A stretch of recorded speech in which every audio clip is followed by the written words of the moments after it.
I should tell you that dry season is when you're going to get sick, especially if you're a teacher and you're working with kids and you're interacting with kids. They're like, "Achoo, teacher, high five," like that shit happens all the time. Back in the day, I used to just have a rule like, no touching teacher. We do like fist bumps, and I kept hand sanitizer everywhere.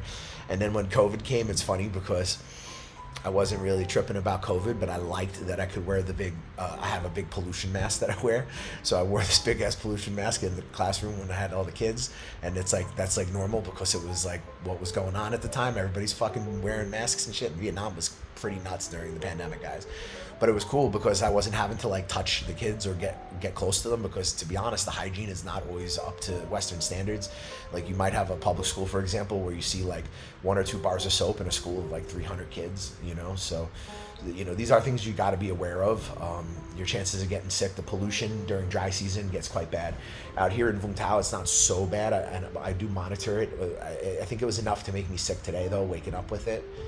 I have a feeling it has to do with the dry season and the bad air that's just come in. You can see out the window, guys. You see that? It's like a white, totally white out there.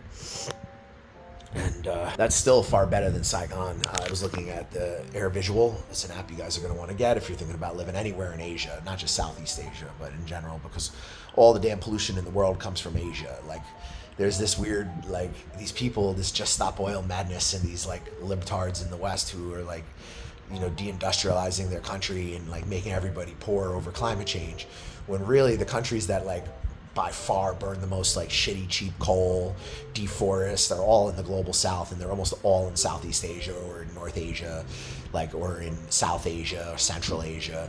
Like, there's a world map on Air Visual that you guys can check out, and you can see like the pollution that comes out of like the United States or like even South America is like pretty low compared to places like even small countries like Cambodia, Laos, so you do need to be aware, and it can have an effect on you, especially when you're susceptible to tropical illness and your body isn't used to the local bacteria. It took me a couple years, but my immune system is more or less similar to a local now, for better or worse. So yeah, something to think about, guys.